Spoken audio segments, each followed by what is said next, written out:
नमस्कार दोस्तों, हाल ही में हमने कूइंस कंपनी जो कि वर्ल्ड्स लीडर है स्लो जूसर्स की कैटेगरी में, इस कंपनी के दो मॉडल B1700 और EVO 700 की अनबॉक्सिंग और रिव्यू की थी। काफी सारे व्यूअर्स से मैसेजेस मिले कि इन दोनों जूसर्स में बेसिक डिफरेंस क्या है बताएं एक वीडियो में। तो व्यूअर्स की डिमांड पर लाए हैं आज का वीडियो।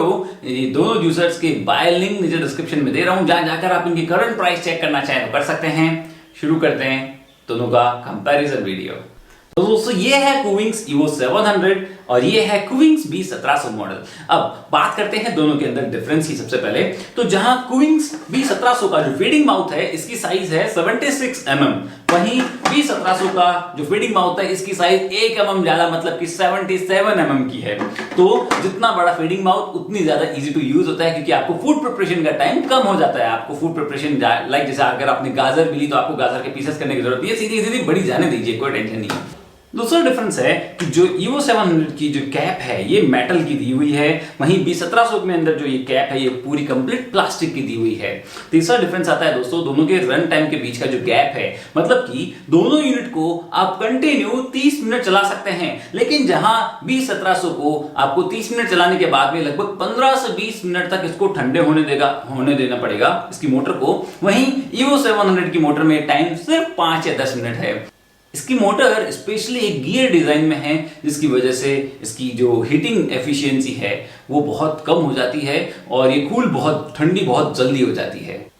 फोर्थ डिफरेंस है दोनों के ऑगर पार्ट में। B1700 का जो ऑगर है नीचे से पूरा पैक है, वहीं EVO 700 का ऑगर नीचे से होलो है, तो जो पल्प होता है वो नीचे स्टोर हो सकता है। अब इसका फायदा ये मिलता है कि आप एक बार में ज्यादा जूसिंग ले सकते हैं, मतलब क्वांटिटी में नहीं। क्वांटिटी तो दोनों, अगर आप 1 किलो फ्रूट का जूस निकालते हैं तो दोनों के अंदर क्वांटिटी तो सेम रहेगी, लेकिन इसमें आप ज्यादा फास्ट ले सकते हैं जूस।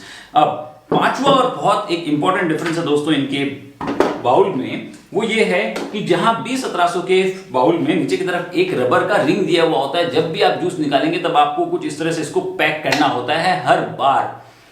वहीं इस प्रॉब्लम का सॉल्यूशन EVO 700 में दे दिया गया है। यहाँ पे कोई रबर का रिंग नहीं है, जस्ट आप इसको रखिए और आप जूसर को यूज करना स्टार्ट कर दीजिए। एक और खास बात भी है कि इस रबर की रिंग को काफी टाइम यूज करने के बाद में कई बार चेंज भी करना पड़ जाता है, तो वो एक मेंटेनेंस पार्ट हो जाता है। वो प्रॉब्लम सॉल्व हो जाती है EVO 700 में। दोस्तों अब अगर हम बात करें कि भाई लेना कौन सा चाहिए, तो सीधी सी बात है कि अगर आप वन टाइम इन्वेस्टमेंट में बिलीव करते हैं कि नहीं यार एक बार में बेस्ट क्वालिटी का जूसर लेना है, तो EVO 700 आपके लिए बना है। लेकिन अगर आप एक बजट में और एक बेस्ट जूसर लेना चाहें और अगर आप लिमिटेड यूज है कि अगर आपको बहुत ज्यादा यूज करना हो, तब तो आप EVO 700 ही लीजिए, क्योंकि इसकी मोटर की क्वालिटी B1700 से और इंप्रूव है। तो अगर आपको लिमिटेड यूज करना है लेकिन आपको बेस्ट क्वालिटी जूसर में जाना है, तो फिर आप B1700 भी ले सकते हैं। और हाँ, अगर आप बजट कॉन्शियस भी हैं तो भी आप B1700 को प्रीफर कर सकते हैं। दोनों जूसर्स के बाय लिंक नीचे डिस्क्रिप्शन में दे रहा हूं, जाकर आप इनकी करंट प्राइस चेक करना चाहें तो कर सकते हैं। होप कि मैंने आपके सारे डाउट्स क्लियर कर दिए होंगे। इन दोनों जूसर्स की मैंने सेपरेट भी अनबॉक्सिंग और रिव्यू किया है, उनको अगर आप देखना चाहें नीचे कमेंट बॉक्स में मैं इनका लिंक दूंगा, आप जाकर देख सकते हैं। मिलेंगे अगले वीडियो में। जय हिंद।